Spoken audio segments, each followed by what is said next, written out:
23 मार्च की तारीख साल 1976। उगते सूरज का देश जापान सूरज का स्वागत कर ही रहा था कि इस सुबह में एक जबरदस्त शोर ने खलल डाला। राजधानी टोक्यो के एक पॉश रिहायशी इलाके में कुछ हुआ था। आसमान से प्लेन गिरा सीधा 1-2 मंजिला इमारत के ऊपर। भयानक आग का गोला बना, आग जो प्लेन और बिल्डिंग दोनों को घेर चुकी थी। इत्तेफाक से बिल्डिंग में रह रहे 2 लोगों में कोई हताहत नहीं हुआ। हालांकि प्लेन के पायलट की किस्मत ऐसी नहीं थी, उसकी मौत हो गई। पुलिस आई, तहकीकात शुरू हुई। पता चला कि ये कोई प्लेन हादसा नहीं था। वर्ल्ड वॉर 2 में जब जापान हार की कगार पर था, उनके पायलट अमेरिकी जहाज़ों पर फिदाइन अटैक करते थे। जापान में इन्हें कामिकाज़े अटैक कहते थे।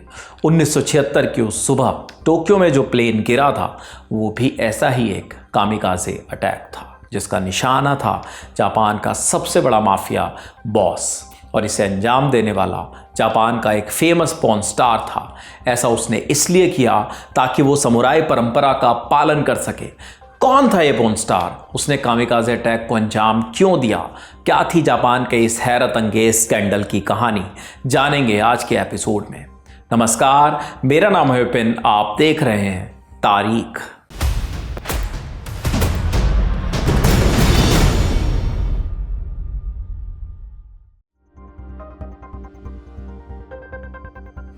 कहानी शुरू होती है द्वितीय विश्व युद्ध के बाद। जापान ने आत्मसमर्पण किया, बदले में मिली जिल्लत। जापान को भारी जुर्माना भरना पड़ा, राजा को हटा दिया गया, राजशाही की जगह संसदीय लोकतंत्र ने ले ली। 1952 में आधिकारिक रूप से जापान आज़ाद हुआ।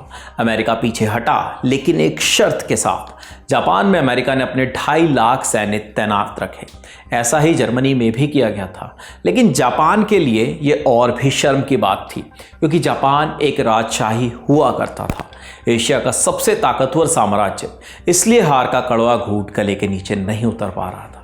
ऐसे जापानी सैनिक भी थे जो अभी भी मानकर चल रहे थे कि जापान सरेंडर कर ही नहीं सकता।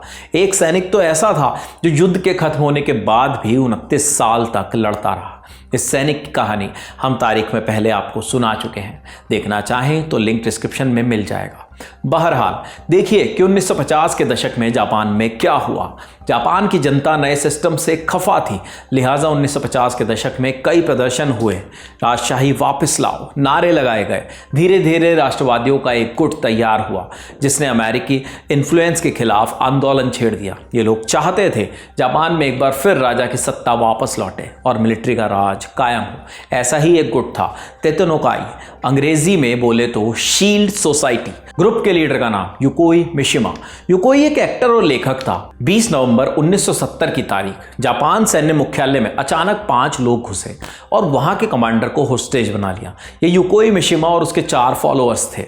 उन्होंने सर में एक लाल पट्टा बांधा था, जिस पर उगते हुए सूरज का सिंबल बना हुआ था, और नीचे लिखा था, देश की सेवा के लिए 7 बार जन्म लेंगे। कमांडर को बंदी बनाने के बाद मिशिमा बिल्डिंग की एक बालकनी पर गया। नीचे जापानी सैनिक खड़े हुए थे। उन्हें देखकर मिशिमा ने एक बार फिर विद्रोह का ऐलान किया। उसने सैनिकों से कहा, सत्ता को उखाड़ फेंको, मिलिट्री राज कायम करो और राजा को एक बार फिर गद्दी पर बिठा दो। मिशिमा को उम्मीद थी इससे वो क्रांति की ज्वाला भड़का देगा। तो क्या ज्वाला भड़की? मिशिमा की कवायद का कोई असर नहीं हुआ, जिसे वो ज्वाला समझ रहा था। वो माचिस की तीली निकली और उसकी आग कुछ देर फड़फड़ाकर बुझ गई। सैनिक विद्रोह के लिए तैयार ना हुए। इस बेइज्जती के बाद मिशिमा ने समुराई की तरह मरना चुना।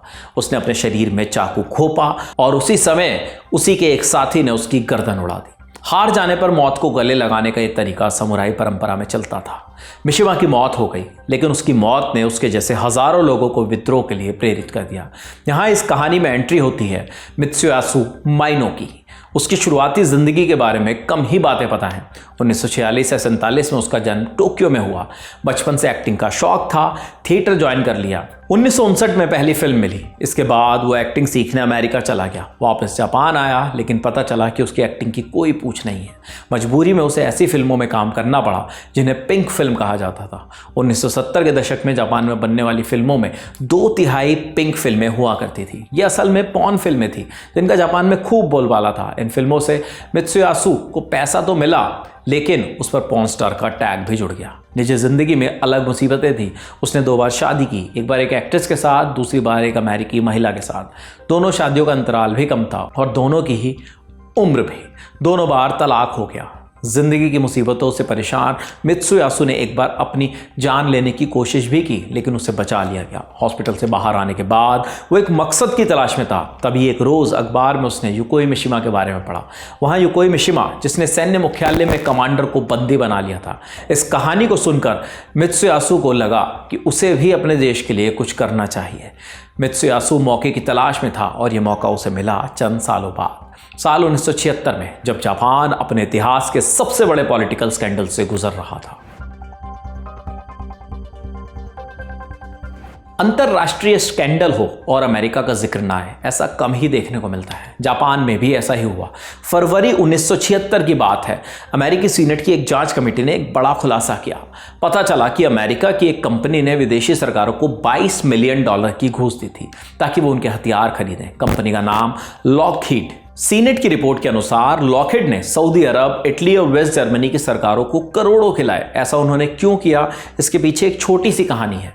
हुआ ये कि लॉकहीड ने एक लड़ाकू विमान बनाया, F-104 स्टार फाइटर। इस विमान को 14 देशों ने खरीदा, लेकिन जल्द ही एक दूसरे नाम से जाना जाने लगा, द विडो मेकर, यानी जो औरतों को विधवा बना देता है। दरअसल इस विमान में कई खराबियां थी। दर्जनों पायलट तो इसकी टेस्टिंग के दौरान ही मारे गए थे, इसलिए कई देशों ने इसे खरीदना बंद कर दिया। इनमें एक जापान भी था, जो सुरक्षा के लिए अमेरिका पर निर्भर था। जापान ने F-104 के बदले F-11 सुपर टाइगर विमान को चुना, लेकिन फिर जल्द ही अपना फैसला बदलकर वापस F-104 खरीद लिए। इस बदलते फैसले के पीछे था पैसा, जो लॉकहीड ने जापानी अधिकारियों को खिलाया था। कई दूसरे देशों के राष्ट्राध्यक्ष इस घोटाले में शामिल थे, लिहाजा जब यह मामला खुला, इनमें से कई पकड़े गए। इटली के तो राष्ट्रपति तक को इस्तीफा देना पड़ा।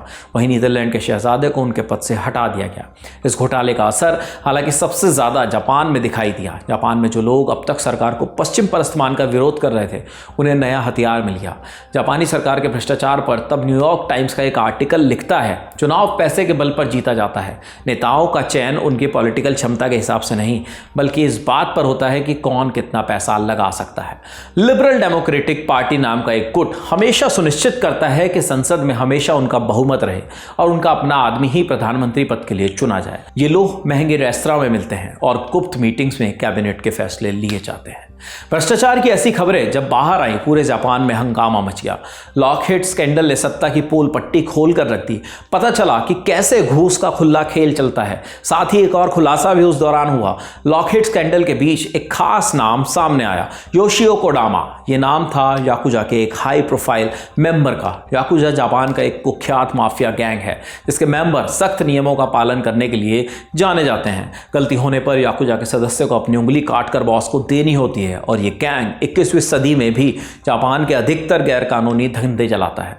बहरहाल वापस कहानी पर लौटते हैं। योशियो कोडामा याकुजा का ताकतवर मेंबर था। उसकी शुरुआत हुई थी 1930 के दशक में। उस दौर में वो जापान के चरमपंथी संगठनों से जुड़ा और उसने कई राजनीतिक हत्याओं को अंजाम दिया। उसने जापान के प्रधानमंत्री की हत्या की कोशिश भी की थी, लेकिन इसमें वो फेल रहा। उसे जेल हो गई। 1937 में जब चीन और जापान के बीच युद्ध शुरू हुआ, कोडामा को रिहा कर दिया गया। युद्ध के दौरान कोडामा ने जापानी फौज के लिए जासूसी की। इस दौरान उसने चीन से कई बेशकीमती चीजें लूटी और उन्हें जापान ले मार्केट में बेच दिया। इस तरह 1945 तक कोडामा जापान के सबसे अमीर लोगों में से एक बन गया। द्वितीय विश्व युद्ध के बाद उसने अफीम की स्मगलिंग शुरू की और 1950 के दशक में अपनी ताकत में और इजाफा कर लिया। जल्द ही वो राजनीति में भी घुसा और नेताओं के लिए दलाली का काम करने लगा। ऐसा कहा जाता था कि जापान के तत्कालीन प्रधानमंत्री काकुए टनाका को आगे बढ़ाने में भी कोडामा का ही हाथ था। 70 का दशक आते आते कोडामा इतना ताकतवर हो चुका था कि कोई भी डील उसके बिना पूरी नहीं हो सकी थी। लिहाजा लॉकहीड ने जब जापान में अपने विमान बेचने चाहे, उन्होंने भी कोडामा को ही अप्रोच किया। 5 साल में लॉकहीड ने कोडामा को $12 मिलियन दिए। यह रकम कोडामा के जरिए सरकार को पहुंचाई गई। इस बंदरबाट में प्रधानमंत्री, वित्त मंत्री, रक्षा मंत्री, यहां तक के आर्मी चीफ ऑफ स्टाफ भी शामिल थे। 1976 में जब स्कैंडल का खुलासा हुआ, राष्ट्रवादी कोडामा के पीछे पड़ गए। इनमें कई कोडामा की अपनी गैंग के मेंबर थे जो चाहते थे कि समुराई कोड के तहत कोडामा अपनी जान दे दे। कोडामा का ऐसा कोई इरादा नहीं था। लिहाजा एक शख्स ने फैसला किया कि अगर कोडामा समुराई कोड का पालन नहीं करेगा तो वो खुद समुराई के रास्ते पर चलकर उसका न्याय करेगा। कहानी में एक बार फिर एंट्री होती है मित्सुयासु माइनो। वो पोर्न स्टार जो जिंदगी से तंग आ चुका था और एक मकसद की तलाश में था। मित्सुयासु माइनो के पास एक पायलट लाइसेंस हुआ करता था। मार्च 1976 की बात है। टोक्यो के एक फ्लाइंग क्लब से मित्सुयासु ने उड़ान भरी। प्लेन ने कोडामा के घर के ऊपर एक चक्कर मारा और लौट गया। अगले कई दिनों तक मित्सुयासु ऐसे ही प्लेन उड़ाता रहा प्रैक्टिस के लिए। फिर आई 13 मार्च की तारीख। कोडामा पर कोर्ट में केस चल रहा था, लेकिन बीमारी के चलते उसे कोर्ट ने राहत दे रखी थी।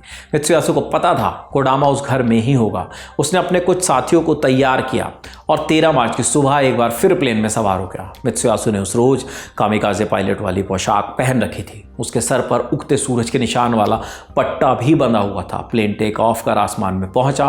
मित्सुयासु अकेला नहीं था, उसके पीछे एक और प्लेन चल रहा था ताकि हमले की रिकॉर्डिंग कर सकें। करीब 1 घंटे चक्कर लगाने के बाद मित्सुयासु ने प्लेन के रेडियो से दूसरे प्लेन तक एक संदेश भेजा। ये एक सीक्रेट कोड था जिसका मतलब था हमला शुरू हो रहा है। सुबह 9:05 का वक्त। आसमान में उड़ते प्लेन ने गोता खाया और जाकर सीधा टकराया कोडामा के घर पर। टकराते ही प्लेन में आग लग गई। बचाव दल आया, तब तक प्लेन जलकर स्वाहा हो चुका था और मित्सुयासु की मौत हो चुकी थी। कोडामा का क्या हुआ? किस्मत से वो बच निकला। प्लेन अटैक के वक्त वो घर के पिछले हिस्से में था, लिहाजा उसे कोई नुकसान नहीं पहुंचा। अगले दिन अखबार में मित्सुयासु के कामिकाजे अटैक की खबर छपी। कुछ लोगों ने उसकी तारीफ की तो कुछ अखबारों ने उसकी तुलना नाजियों से करते हुए लिखा, अगर एक युवा जर्मन नाजी यूनिफॉर्म पहले फिदायीन हमले को अंजाम दे और इस दौरान हाइल हिटलर का नारा दे तो क्या हम उसकी तारीफ करेंगे? मित्सुयासु के हमले ने जापान के 30 साल पुराने जख्म ताज़ा कर दिए हैं। इस कामिकाजे अटैक के बाद क्या हुआ होगा? सोचिए, क्या लॉकहीड स्कैंडल में आरोपियों को सजा मिली? जवाब है नहीं। जुलाई 1976 में प्रधानमंत्री काकुए टनाका पर घूस लेने का आरोप लगा। 1982 में अदालत ने उन्हें 4 साल जेल की सजा दी, लेकिन सजा होती उससे पहले ही टनाका ने फिर चुनाव जीत लिया।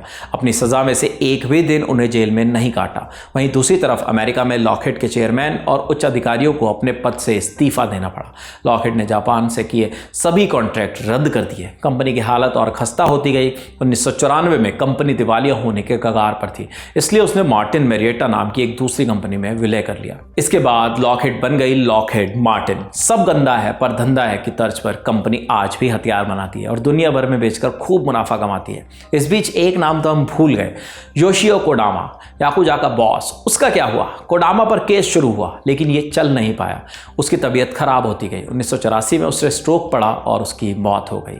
इसी के साथ हमारा आज का तारीख का एपिसोड यहीं खत्म होता है। इस स्टोरी के लिए तमाम जानकारी जुटाई थी हमारे साथी कमल ने। देश और दुनिया से जुड़ी बाकी खबरों के लिए देखते रहिए द लल्लन टॉप। शुक्रिया।